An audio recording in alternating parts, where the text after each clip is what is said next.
Hi guys, and welcome to another episode of Brown Car Guy and Buddies, and today is a very special one. I'm really excited about this one because I'll be talking to, well, actually, a few weeks ago I put up a video, Black Automotive History Month, and in that video, if you saw it, if you didn't see it, I'll put the link up here. If you didn't see it, and down below, then in there I featured the first supercar designed by an African-American car designer, the Ikenga GT. Well, today I'm going to be talking to that person, Mr. David Gittens. And not only is he a car designer, he's designed boats and aircraft and all kinds of stuff. He's been involved in art, he's been involved in doing stuff with UNICEF, with the United Nations.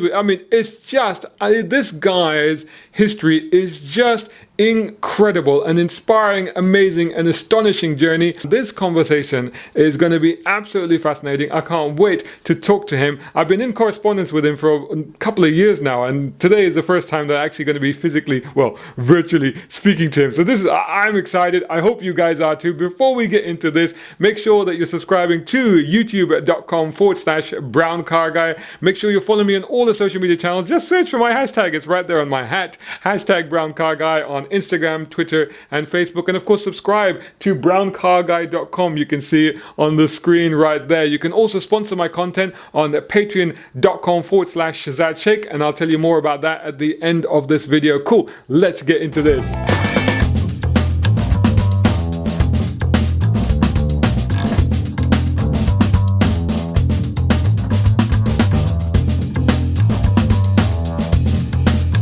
David, oh my God, wonderful to finally meet in this virtual environment. We've been in touch for nearly 2 years, but this is the first time that we're actually seeing each other.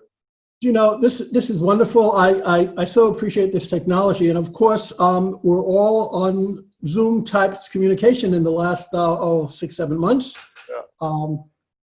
But thank you so much for this connect and the possibility of going through 50 years ago, maybe to the present with my experiences in the automobile. You say 50 years. I've been looking through your stuff, and you've been very kindly bombarding me with lots of information and resources and links and stuff like that. Just looking through what you've done, honestly, like with a lot of people, I talk to my buddies in this series and we go straight into cars. But yes. I obviously want to talk to you about the Ikenga GT supercar, which is where our conversation originally started. But that's not just you. There's so much more to you that it's hard to actually get into. In addition to car design, you've designed aircraft, you've created an art and peace project for children, designed sets for the United Nations, produced amazing pieces of art, run seminars on the creativity, done interfaith work. You've created a solar heated community shower with UNICEF for a village in Guatemala. You've designed newspapers, run seminars at the Smithsonian, received recognition as an aviation pioneer, won trophies for your work on rotorcrafts, and your autogiro is in the permanent collection at the Smithsonian National Air and Space Museum. Oh, and of course, how could I forget to mention the 23-string DWIJ Veena guitar creation? Oh my God, I think we'll need like an entire series to cover all of that. But fortunately, I'm the Brown Car Guy, we're the Brown Car Guys, and we're going to stick to cars as much as possible, but inevitably we'll go into other stuff. Lovely. So I am going to take you right back to well over half a century, and I'm going to ask you about your position on Car and Driver. Back in 1958, you were a staff photographer on Car and Driver magazine. One of the greatest gifts of my life, and one of the pivotal moments in my life, coming out of Brooklyn, given an opportunity to join Car and Driver, which was actually Sports Cars Illustrated when I joined, and as part of the Ziff Davis group. So yeah, a kid from Brooklyn with a love of cars. There I am with the Car and Driver staff, and it was wonderful. Car and Driver in those days, I think it was Carl Ludwigsen was just coming on board as the editor. Right. And for a young kid to be able to... How old were you then? Oh, gosh, 20. 20 years old? 20, yeah. And had you done photography before? Was that something that you were learning or training? No. Yeah, photography is a core piece of my experience. My dad was trained as a videographer back in the Oh, 30s. wow. And, Wow. and my passion was making his dream come through, becoming a photographer, and more how that later factored into the Ikenga project. But yes, I'd been doing photography. I had my first photographic business at age 11. Oh, wow. So, yeah. What sort of camera are we talking about here? Back in those days, my first camera that I had in school was a Bush Pressman 4x5, because you had to have 4x5 cameras at that time in my course in the New York City high schools, art and design high school. You know, you carried around the plates and things like that, but also you had to know how to make flash powder. Wow. And you had to know how to make your own emulsion. Oh my goodness. So, Wow. so that was part of the experience then. And that's in addition to processing the images as well. Exactly, exactly. So yeah, I've seen photography go through so many different changes. What were car magazines like in the 1950s? I mean, you know, it's hard for us to fathom what they would have looked like, what they felt like, what the sort of features or images were. I think there's a key to that, and that was they were enthusiasts. Lovers of cars ran and promoted the magazine. There wasn't a corporate involvement to a large extent like you have them today. So you had enthusiasts that were just sharing things basically on sports cars. Right. That's where it all started. And of course, then it got through the different changes that would see it go into places like Detroit being a focus for the actual automobiles at the time. And this must have been in the, you know, in the wake of the post-war, you know, when people were coming back and they were getting into drag racing and stock car racing and stuff like that.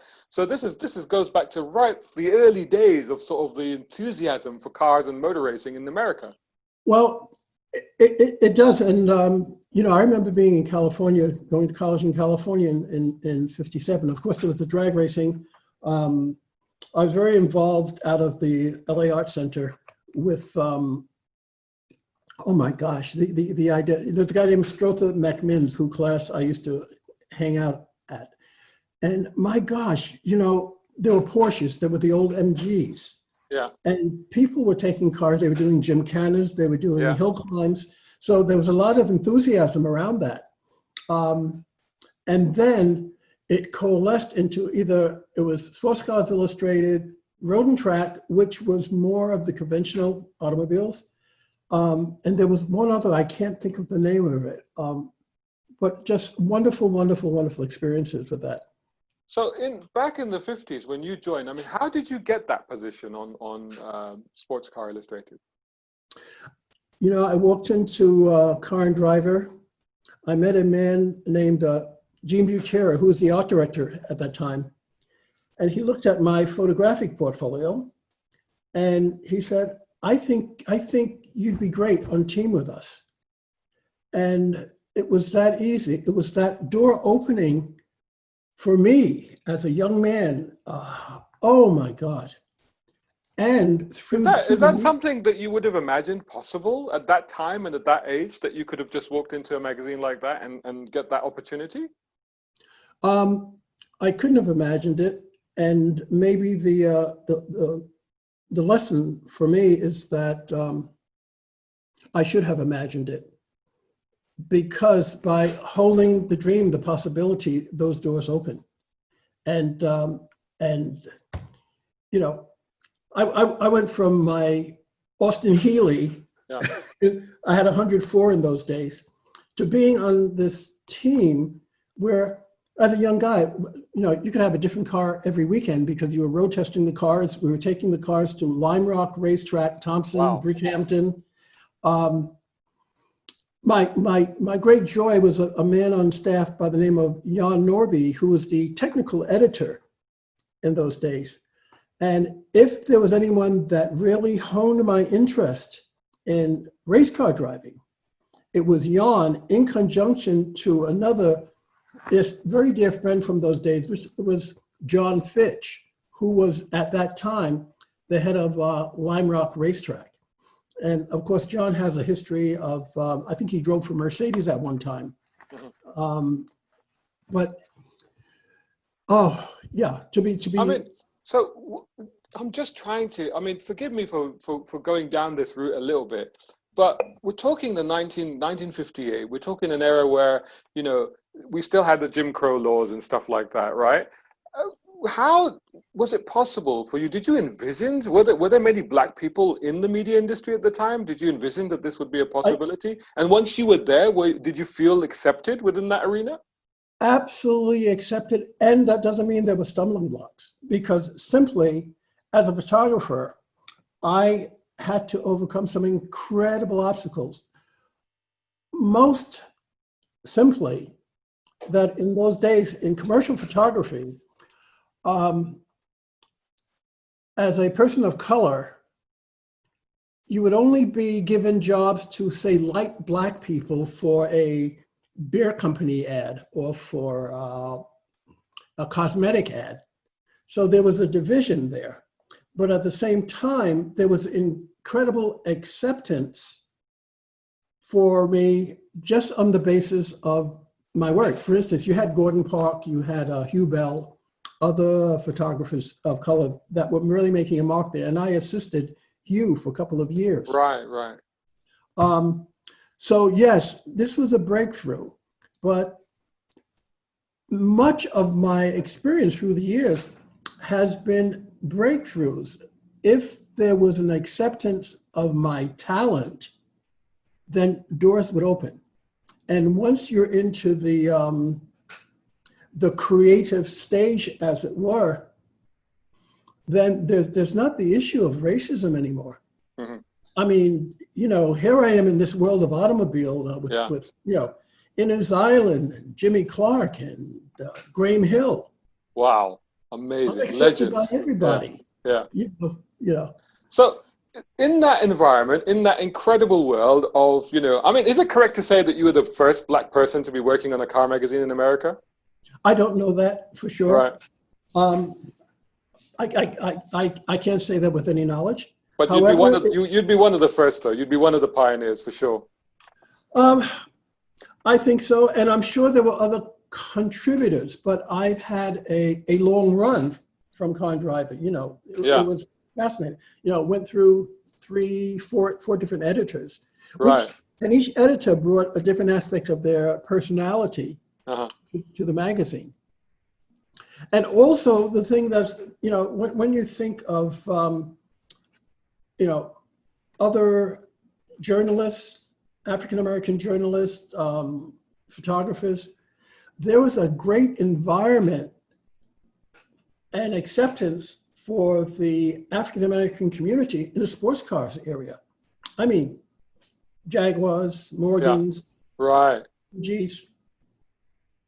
No, a great presence. So which brands were popular amongst the African American community at that time? Everything. All right. Of course, if there was a brand that was exciting, it was embraced, and depending on the look, depending on the speed and the specs. For instance, the Austin Healey 104, which was my first car, was not my favorite car, because the car that I wanted, and very few people know about this car, was an Arnold Bristol. All right. Wow. And I actually, you know, I love Bertoni's designs. And the Arnold Bristol was a wonderful car to drive. I couldn't afford it, so I moved into the Austin Healey 104. Really, really exciting vehicle. Because you could take it, like I said, to gymkhanas, you could road race it. Which by the time I left Car and Driver magazine, it was difficult to just drive a car to a racetrack, sign up, pay a little entry fee, and to race against your friends. That world changed. Right, got more sophisticated. But going back to Car and Driver, you said you left Car and Driver. And one of the interesting things that I'm just picking up here is that you're mentioning a whole bunch of cars, not American cars. You obviously were very inspired by European and British cars already at that point. Very, very much so. one of the things that inspired me was Italian design. And the reasons for that, and I was touched with that, and this is from the Art Center days, is that the Italians were executing existing ideas. And from my experience of friends who were at the Art Center and going to General Motors and Ford and others, they would be designing door handles, they would be designing the silhouettes, the interiors. It would go to a department head, and all of these designs would be factored into a head who would put them together like jigsaw puzzles. What was coming out of Europe in those days, oh my gosh, out of Germany and out of Italy in design was wonderful. And there is a sadness because one of my favorite automobiles in terms of performance in those days, I couldn't understand how a car could be that ugly. Uh-oh. Go on, name it. Okay, I will name it because it was an incredible performer. It was the Daimler Dart. Oh, yes. Yes, of course. Yeah. Yeah. Oh, my God. I mean, what this car was doing on racetracks in SCCA competition, it was incredible. And that was a big key for me getting into design. Because the design studio, which we'll come into at some other point, was an effort to give British manufacturers a prototype development shop. Interesting. In conjunction with myself and Charlie Williams of Williams and Pritchard. So, yeah. So that was the person with which you teamed up to build the Ikenga. So before that, you made the move from America to the UK, to England. Yes. Why and how did that happen? I was escaping from America, from the United States. Really? You'd put it like that? If I didn't get out of the country, I wouldn't be alive today. I probably wouldn't have lasted 2 or 3 years. So because although I was a very, very creative person, there was enough to be angry about. So, well, you would hear very much in those days of, James Baldwin moved to Saint Paul de Vence in France. You have other luminaries in the Black community leaving the US and going to Europe. I was one of those. Right. And the difference was in a flash, in a period of maybe 6 months, because I arrived in the UK in October of '64 with very little and purchased my first Aston Martin the following March. Oh, wow. Just based on the abilities shown in my portfolio. That couldn't have happened in the United States. So paint me a picture of was it London that you came to? I came to London, yeah. So this was London in the 60s, in the early 60s. This is a little bit before I was born. So paint me a picture of what it was like to be a young Black American arriving in London at that point in time. At that point in time, and when I say a Black American arriving in London, London was disarming in the sense that, the idea of me being a Black American dissolved into being part of a swinging London community where I was just another creator. And Wow. There's that aspect of being in an arts community of London exploding at that time, where so much was possible. And whilst there was on the periphery things that I encountered that you could say were biased or racist, that was in the 2%. Really? And the great gift to me, when I look at the team that built the Ikenga, they was multicultural. They came from... So just sticking with that point for a moment, emotionally, how was that for you, coming from the environment where you said, you couldn't have lasted another 2 or 3 years, to this environment? How did that feel to you emotionally, to be exposed, not only to have the ability to be accepted, but the ability to express your creativity and your passions? It was liberating. It was absolutely liberating. And it was a gift that feeds me to this day.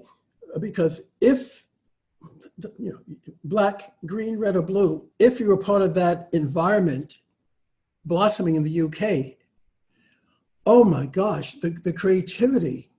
And I'm saying the creativity in a shared way. What a gift. What a gift. And the interest in cars within the London community in those days was, I mean, the car of choice was the Mini Cooper, the Radford's conversion Mini Cooper. Yes, that's right. That's right. The one with all the stars, the Beatles, Peter Sellers, all of these guys had them. Yeah. Yeah. Yeah. Paul McCartney, I think he had one. So yeah, they all had them. Yeah. Awesome, awesome cars. I mean, they were amazing cars. It was an amazing era. How did you then progress into transportation design and specifically designing your own supercar, which is an incredible, I mean, for most people, we like fantasize about doing stuff like that, but you did it. I did it, and the Ikenga supercar was the least of my interests, the very least. My interest was in single seat city modules, was in collapsible automobiles, was in looking at a project with Reliant, a redesign of the Reliant, a redesign of the Reno. Yeah. You're talking city cars and collapsible. By that, I think you mean like accident-safe cars. And this is way back in the early '60s. This is stuff that we're talking about today. Oh yes, I know. No, the collapsible car, you could actually unfold it.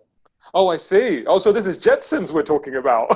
Oh no, this was a tiny two-seat city car that you could actually, if you want to take 4 passengers, you would get out like you put down a convertible top, and the frame was designed so you could pull it down, it would lock in, and you had 2 additional seats. Wow. The single seat city module that I was working on with Charlie, it was powered Fiat 500cc. Right. It was a little smaller than, I'm trying to think of the little egg-shaped car that was very popular. Oh, the Isetta bubble car? Yeah. Exactly. It was even smaller than that. Wow. My interest, my focus to this day would be in miniaturized transportation. I still to this day don't understand the size of cars, particularly in the United States. It makes no money. It makes no sense. Cars over there seem to be getting bigger. I mean, the #1 selling car in America, if not the world, the Ford F-150 is humongous, you know. To be honest, I kind of like it, but I understand completely what you're saying. And what you're saying is very relevant to today. What's very relevant is that in the early days of car and driver, we knew that by the 1980s, cars would be getting 65, 70 miles a gallon. All right.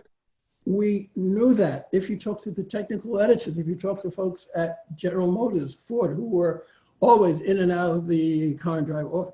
So hang on. So I'm getting a little bit of a sense here of you sort of having this snapshot of the future. So there must be one project that you haven't put on this list, and that must be the Ikenga time machine. Is that something that you also worked on? No, what I actually worked on was a flying home. Oh my goodness! Wow. and that was based on a semi-rigid dirigible and powered by Yamaha that I actually was working on in California back in the 70s, where basically you could get into this machine and you could float for X amount of days before you had to come back. Wow.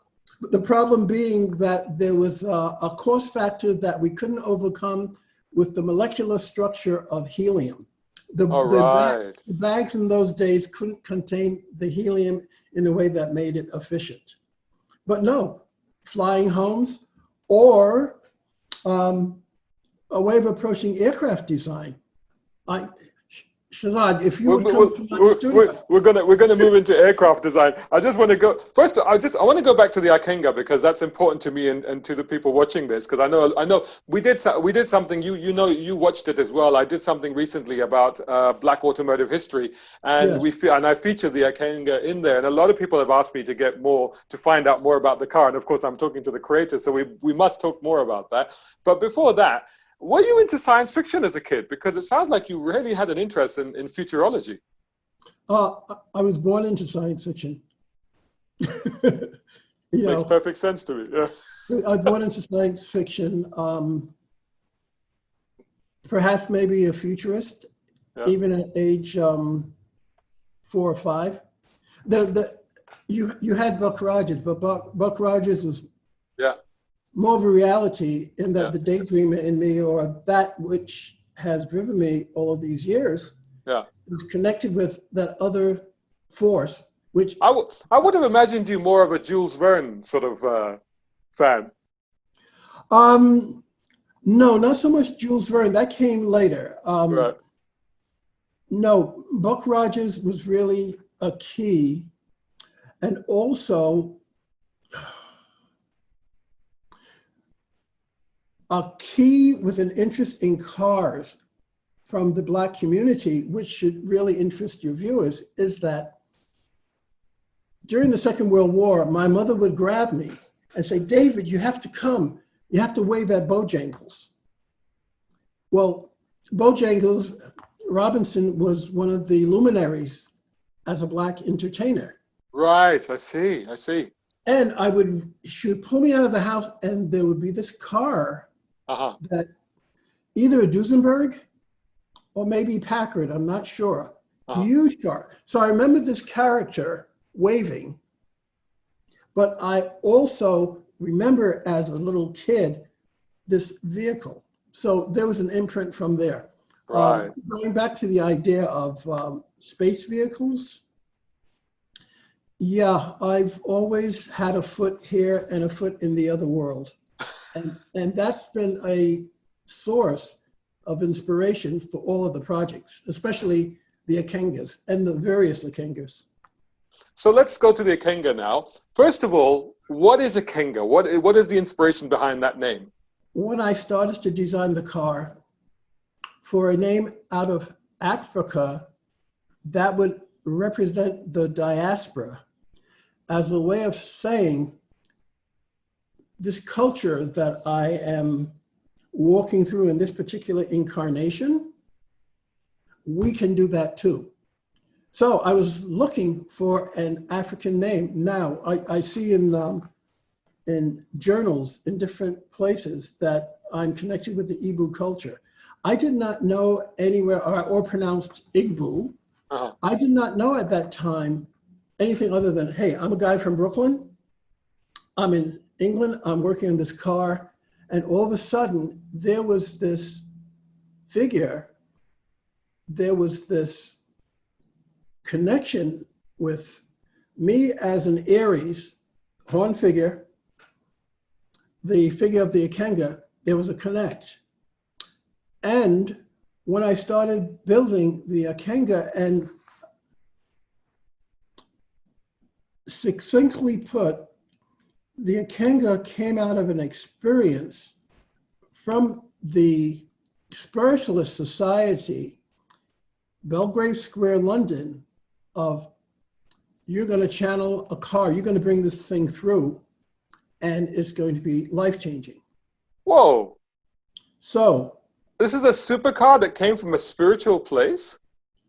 Everything that I've done has come from a spiritual dimension. Wow. And I honor that because I'm not schooled to the point that conventionally I can go and I can build a car company or aircraft company. I can hold the vision. And once I put that vision on paper, it can become real. And the key is in London, you asked about what it was like in London creatively to build a car like the Ikenga. There are so many creators with vision and talent who are bored because they can't express themselves. the Ikenga was a platform for people coming together to express themselves. Wow. I held the vision. Charlie, incredibly beautiful man that he is, he built the car. Michael was in charge of the electronics. A professor from the London Technical College, over by the Royal Albert Hall, his team built the voice control mechanisms. Oh, right. Wow. For that. So they were real at the time. This wasn't conceptualizing. That was a real thing. Oh no, we had closed circuit. In the Ikenga had closed circuit television for rear vision. Wow. We had an accident warning system in those days. We had phospholuminescent panels for interior lighting. And importantly, we're developing for the Ikenga to work with the British Police Department, 24 megacycle system so that you could communicate between police and individual automobiles if there was an accident on the highway. Oh, wow. Networking way back then. Wow, that's amazing. That's incredible. So what happened to this project? I mean, in the end, you ended up building one car. What happened with the Ikenga? Successfully, Charlie and I were working together to form our own company to service the UK industry. That was our dream. Charlie would be building the Ikenga, the 5 cars, not only the Ikenga supercar, to service British motor industry. And at that time, I would be the visionary and my team, so we'd come together as a unit. And we worked for over a year with a company out of New Jersey to raise $100 in monies to seed this. And June 1969, we got notice in the morning that the monies was finally approved. I could then buy into Charlie's company, start this new company. And at noon, Charlie had a massive heart attack and passed.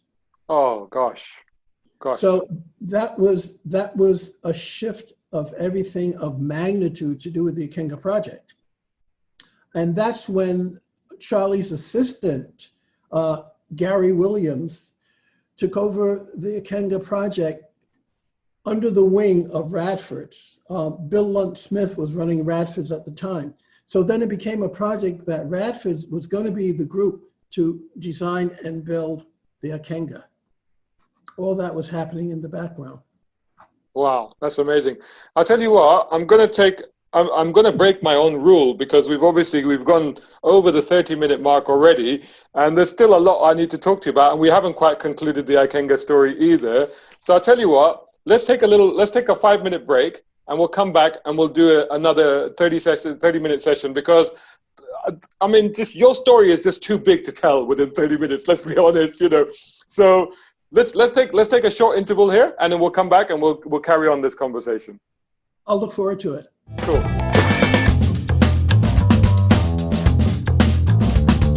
So here we are. Well, considering that you're a pioneer in so many arenas, it's only fitting that this is a first for the Brown Car Guy. We are now getting into part 2 of a special extended edition of a Brown Car Guy and Buddies episode. I've never done this before, so hopefully this will be great.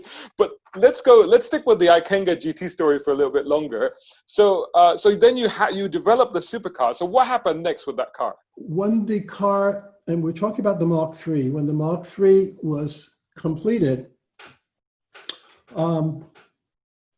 the night before we started to campaign the car in Europe, we had a BBC special on Tomorrow's World. Oh yeah? Wow. And that was touching. Then the car was taken to France, where it was exhibited during the International Auto Show Week in France. And a showroom in the Champs-Élysées. Then the vehicle was taken to Turin, to the International Motor Show in Turin. Wow. And,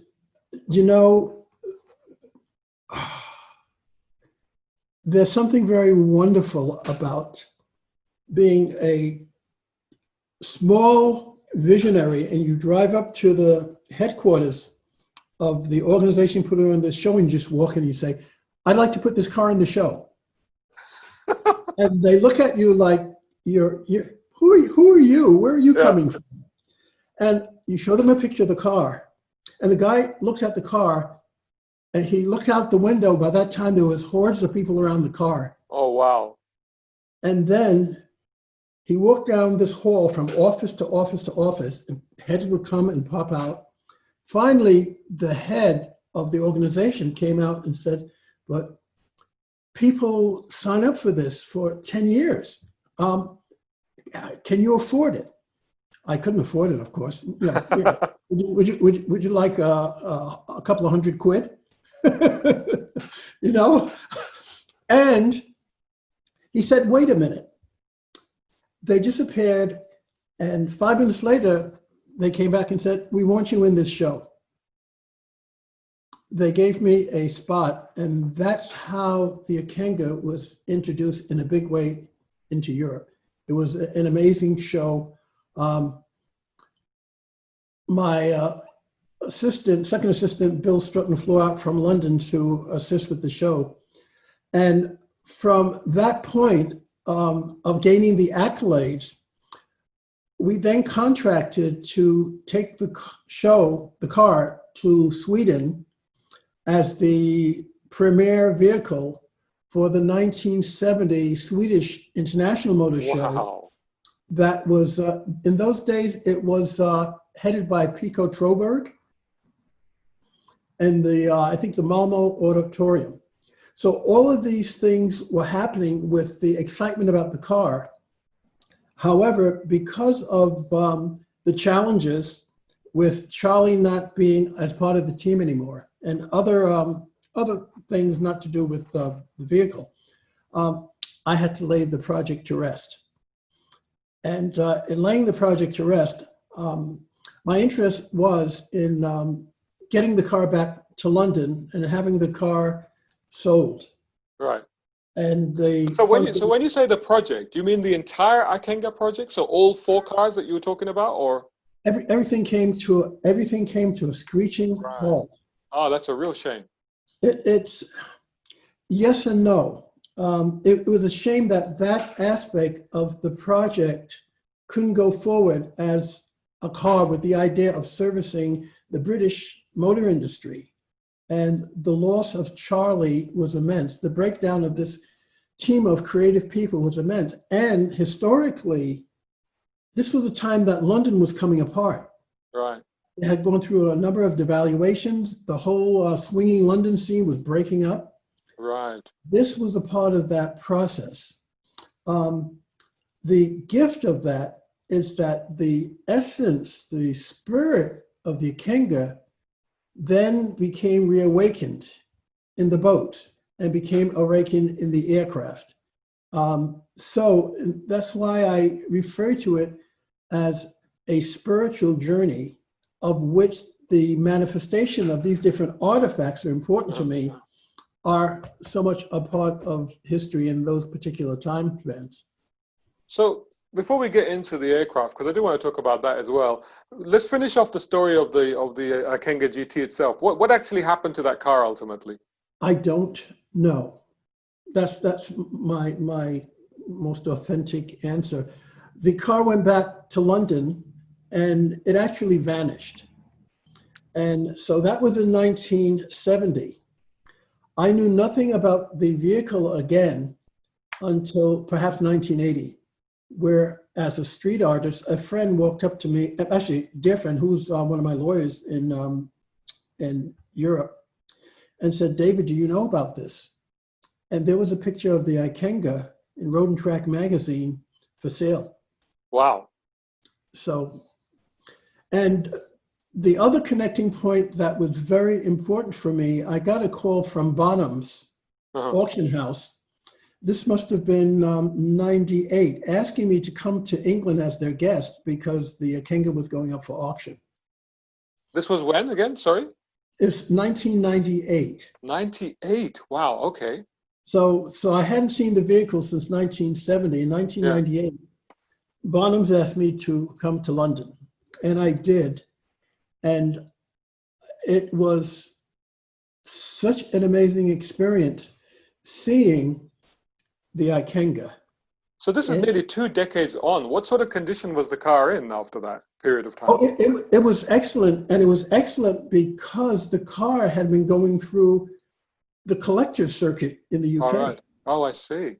Oh, no, the car was in excellent condition. It was owned at that time by the Max Motor Museum on the Isle of Man. Oh, right. Yeah, yeah. I've been there. Yeah, yeah. Yeah. And it was, incidentally, it was the Max Motor Museum, when they closed that, put the car up for sale. An art studio or art gallery in London, as the story goes, purchased the vehicle for a wealthy collector on the Arabian Peninsula. Right. Okay, interesting. So that's And after that, you don't know where it's gone. I don't know. And yeah, I have, you know, we've had this conversation, and I have put out a call through all of my social channels and through my website and through the previous video to see. So far, nothing has turned up, but you never know. Fingers crossed, something might turn up. Let's just finish off some details, because I think in my last video, I got a few details wrong about the actual car and what the intention was behind it. I was right in saying that it was based on a McLaren M1B chassis. Yes. But I was wrong about the engine and the drivetrain, wasn't I? Yes. The way of approaching this was to get a running chassis, right, and to build out the design of the running chassis. The chassis was purchased from Ken Shepard, who was the first engineer on the project. He was racing that automobile with a Traco Oldsmobile engine. Oh, I see.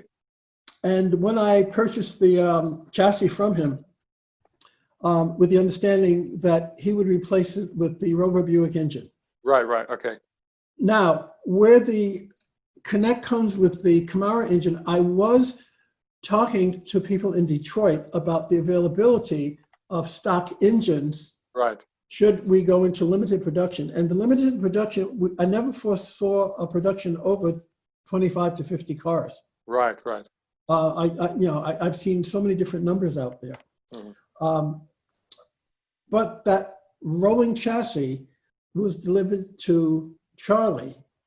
And the important thing about the design is that the actual design of the Ikenga is a contemporary mask on wheels. Yes. So if you look at the Ikenga, it's a picture of the mask looking skyward to Spirit. Wow. The mouth opens, which we're working at as an air brake for high-speed air brake, and access to luggage. The nose housed the closed-circuit television camera and the radiator. You had the crown of the car opening as the entry point to the cockpit, and then you had the wheel design as the actual horns of the Ikenga. So basically, the spiritual concept of a Ikenga is that, yes, it was a car, but yes, it was a vehicle looking skyward to Spirit. That's amazing. What an incredible, I'm gonna be looking at that. I'm gonna be looking at the pictures of that car very differently now. Now that you've explained that to me, I'm gonna be looking at it at a whole different viewpoint. Now let me ask you this. How about an Ikenga GT Mark IV? Today, the technology exists, the ability exists. So many people are creating supercars. Here, there's a heritage, there's a history, a lineage to fulfill. Surely there's an opportunity here to go back to that, to revisit and go, here's a new one. At this point, for me, on my almost 82-year-old journey, I have more concern about the survival of who we are as a species. So when I look at the possibility of supercars, I'm at a place where, and this has been for years, because the supercars are 50, 55 years ago. The focus that is so important is, to me, what is in our country or everywhere, what is a national ethic? Yeah. Who are we as humans interacting with each other, getting beyond the melanin, you know? You know, I want to ask you something because, you know, I see you as a hugely energetic and, dare I say, quite an optimistic person and quite a hopeful person coming from a very spiritual point of view. But the last few years have been quite disappointing, don't you think? I mean, I've felt myself getting disillusioned that you know, when UK went for Brexit and there was a rise of racism suddenly appeared as on the wake of that, and almost to the point of despondency about, you know, as you say, the human condition and the ethics that we should be ascribing to at this point in time. I mean, you can probably see I've got Starship Enterprise up there, and I'm a big fan of Star Trek. And Star Trek was always about looking forward to a future where humanity embraced each other and embraced the future and understood that the best way to go forth was to go forth together. You know, I see us as a culture. The metaphor that I would use, we're in the labor pains of a birth canal. Right. This is where you see us now. For some time, but we're moving forward to this shift. We don't know what that shift is. We look at the different elements on it. You referred to the Starship Enterprise. I would dare say that if you wanted to look for a way of addressing what's happening, there is a particular party in the United States that you should vision as the Borg. And I say that with great seriousness because there's that phenomena, that energy that is affecting everyone globally. Mm. So I look forward to... kind of assimilation that's going on, an assimilation, basically. And the thing is... because it's not just America, is it? I mean, we've seen the move towards right-wing across the globe, haven't we? Across the globe. But yeah. I think the gift of the moment for me is that I look at it as a paralogical reality where everything is happening at once. You have the thing that's incredibly horrid and the great potential. That's happening at once.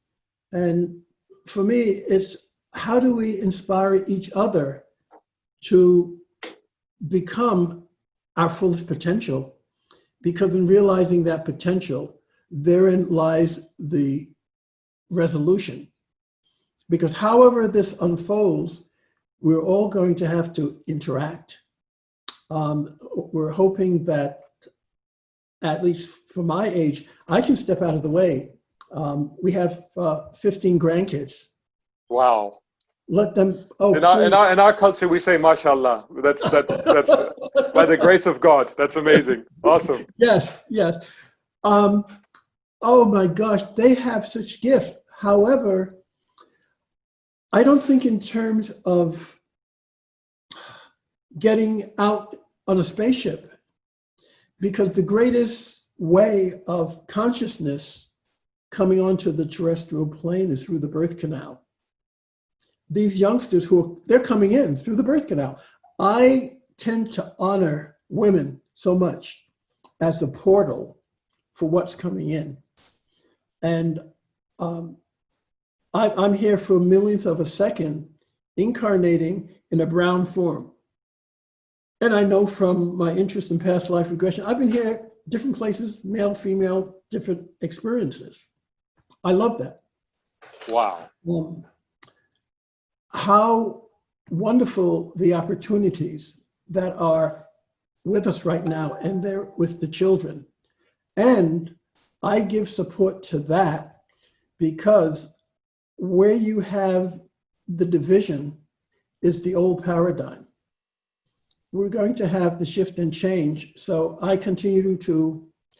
have to look at my dark side and I have to look at my bright side, because I can't tell anyone how to walk their journey.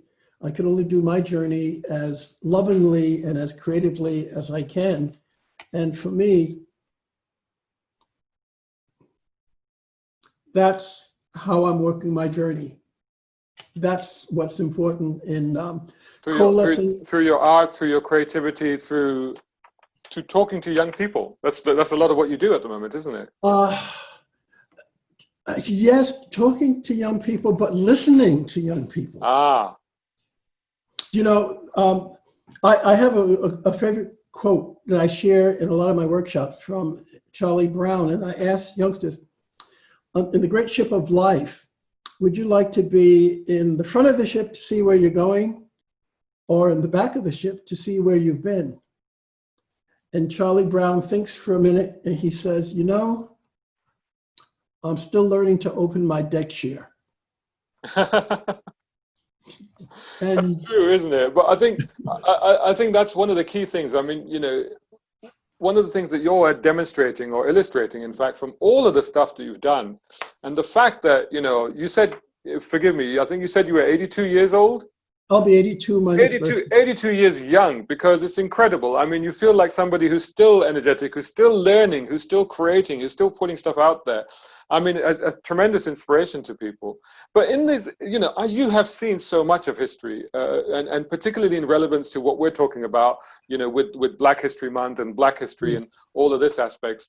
And the fact is that we are now seeing, again, I wouldn't say the Black Lives Matter movement is a new movement. It's not a new movement. It's a resurgence of something that's basically continued, sadly, because the need for it has never ceased. You know, it's still there. Every now and then it bubbles up. It's like, you know, it's the polar opposite of racism. Racism remains, and every now and then, unfortunately, it's allowed to unleash and it bubbles back up again.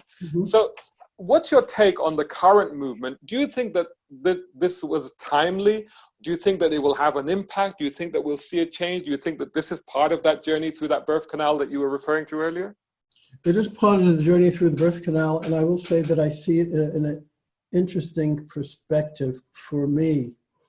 And that is, when I think of Black Lives Matter, firstly, you're in the UK. It has a different meaning in the UK to the Black cultures in the UK.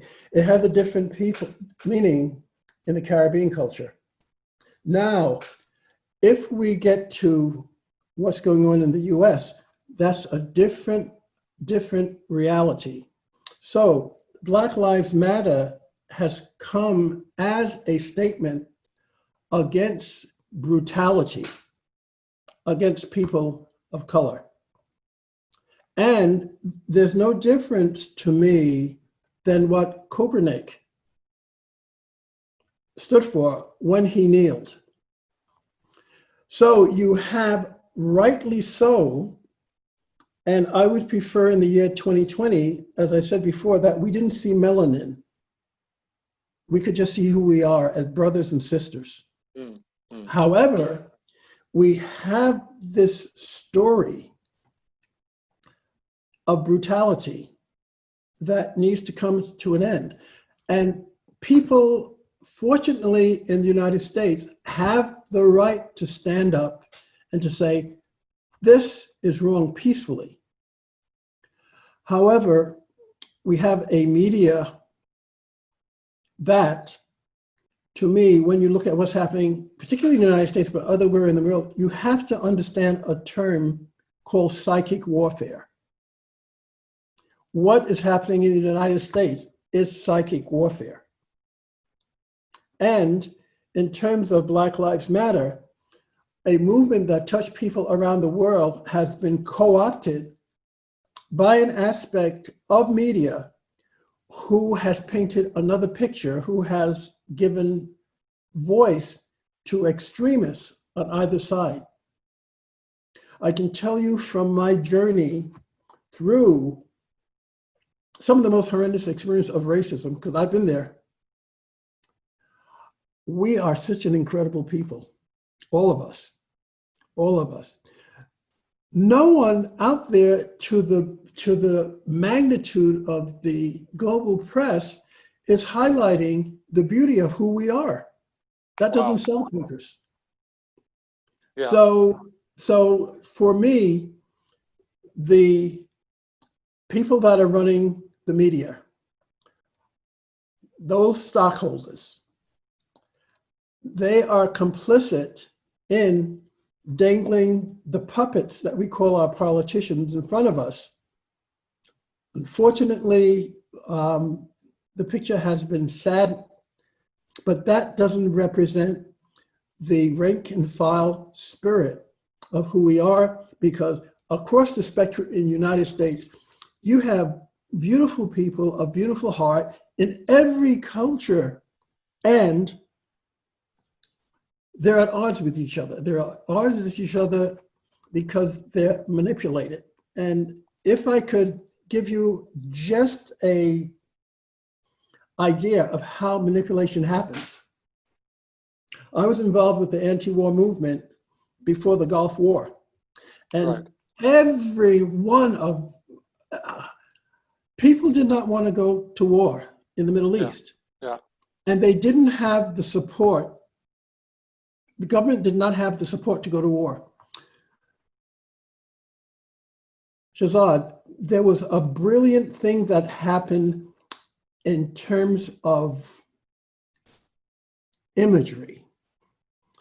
Someone all of a sudden introduced a little yellow ribbon and said, support our troops. So from the masses being against going into the Middle East, all of a sudden they were support our troops, of course. We're into war in the Middle East. And to me, what that was about was something that no one, you're not seeing it in this way. The Pandora's box that was opened by going into the Middle East is that the Western closed little mind had no idea what it meant to open that Pandora's box in Mesopotamia. Yeah. And we're trying to now find a way of, for our species. Well, once you've opened the box, you've opened the box. That's the problem, isn't it? But I'll tell you what, it's an incredible thing. I think just listening to you it's poignant, but it's also hopeful. And, you know, I think that's one of the things that I hope people take away from this conversation is that there is hope. And, you know, I think that there is a possibility just from the beauty of humanity, as you've quite rightly pointed out, and the beauty of souls such as yourself. I mean, the incredible work that you've done, which is amazing. But I did promise that we would get back to some of the technical stuff that you worked on. So let's move on to the aircraft, because we've got to talk a little bit about that, because that's, you know, you're in the Hall of Fame for rotor engined aircraft. How did you get into all of that? You took to the skies. I took to the skies. My mentor, before I got into the cars in the UK, was Wing Commander Ken Wallace. All right. I was going to say, I think, as you've told me, as you hinted to me in some of the correspondence, is rather famous for a certain sequence in a certain movie, right? Exactly, very much so. And getting into the aircraft, also named Ikenga. So just for those people that didn't quite get the reference, we're talking about Little Nelly in the James Bond movie, and he was the one that flew the aircraft in that movie. So was your project inspired by that, or vice versa? By meeting him. One of my first assignments in the UK when I arrived was doing a story on Wing Commander Ken Wallace for Queen magazine. And in that conversation, he inspired me about the possibility of this aircraft. Wow. So in the UK, before I was designing the Ikenga automobile, I was commissioned to design or style aircraft for a group in Blackpool, England. Wow, so okay. Getting up to my Ikenga aircraft that's now in the Smithsonian, if you would see the aircraft happening as the same process, spirit coming into matter, because that's the way it happened. The Ikenga aircraft was the embodiment of my Phoenix Rise story. It was the closure of the Ikenga automobile, traveling around the world, putting the pieces of myself together over a decade and a half, 2 decades. All of a sudden, the spirit of Ikenga flew. And that the spirit of Ikenga flew personally with an aspect of my hero's journey. And in terms of the possibilities, just knowing that one can overcome such incredible odds and hold to the dream, hold to the vision, and that's supported by forces unknown to us. Yeah. That was part of the Ikenga project. And again, a brilliant team coming together from all walks of life to make that Ikenga happen. So Ikenga automobile, Ikenga boat, Ikenga cars, like I said before, in the aircraft, you know, it's all about coming together and working as a team. And where is all of that now? Where are we now with that? Is that still an ongoing thing, or is it, you know, something that's now done? Is that the automobiles or the whole aircraft? project, the whole project, everything that you've talked about there, because you've moved on to aircraft. So where are we now with the aircraft? Are we still flying, or? Oh no, the aircrafts they're in the museum. People are touched by what it is. I have a couple of other aircraft that collectors are interested in, which some friends have at this moment. I look back on those things. How I'm flying right now is through the Only Hearts project. Everything now for the last 20 years has been held in this cauldron of how do young people communicate their ideas of world peace through this forum.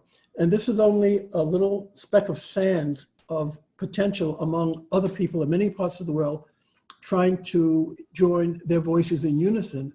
So this Open Hearts thing, this is globally connected, or? It's been used by educators around the world. You can go to the link, you can download the link. The project is there. It can be downloaded into classrooms. And I had the good fortune of getting a grant. So I went to South Korea with the project. I shared it with people in Mexico. And in my 3 months in Argentina last year, I had the most incredible welcoming by the educational authorities in some of the biggest states in Argentina who embraced this project as something that was worthwhile for their youngsters to understand, to experience from the point of view of broadening their horizons and looking at the need for world peace, starting with ourselves. Absolutely. And so once again, just tell people how they can get in touch with that project, how they can find it.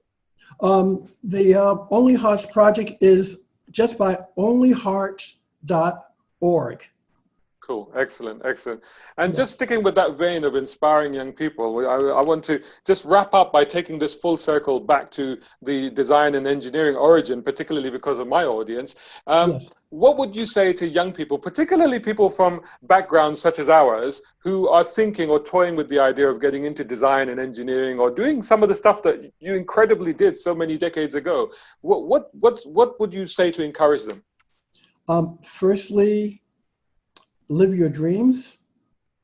And my mantra in those days through all of these projects was jump off the cliff and learn how to fly before you hit the ground. I love it. Now, I like that. I've hit the ground a couple of times, but take your dream. It doesn't matter whether you're passionate, automobile design, engineering, the sciences, other aspects of the arts. It's whatever that young person's passion is, fly with it. That's the gift. That's amazing. David, I don't know even how to describe this conversation. It's been inspiring, it's been emotional, it's been eye-opening. I am so glad that we did this. Thank you so much for taking the time to do this. What an incredible individual you are, and I'm so glad to call you an acquaintance now. No, we're brothers, and the wonderful part of this journey is just our connection is part of the great mystery. So absolutely. I thank you for that and gratitude. Thank you so much, David. Thanks so much once again for doing this, and we'll speak again soon, I'm sure.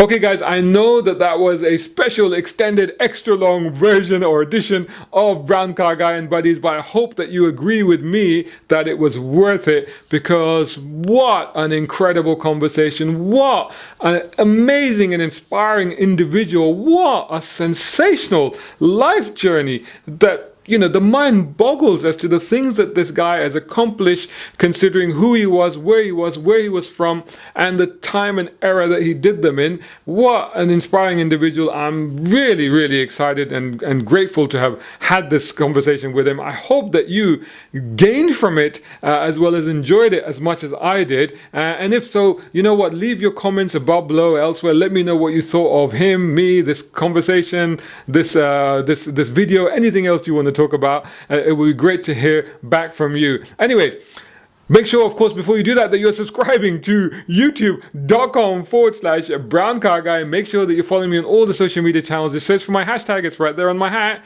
#Brown Car Guy. And of course, subscribe to browncarguy.com. It's right there. That's where all my content goes. And of course, you can, if you enjoy my videos and you're loving my content, you can sponsor my content, and you can do that at patreon.com/Shazad Sheikh, and there you will find other people that have sponsored me, awesome people such as Muhammad Ali Umaid from the UAE, Partha over in India, find him on parthans.com, Tom Conway Gordon right here in the UK, and Isaac in America, find him on bespokeautos.com. You could join those guys and also get a name check at the end of my videos, but if not, no worries. Just please continue to hit that like button, comment if you can, share if you can, and of course make sure that you're subscribing. Thanks so much for watching, and I'll catch you all again in the next one.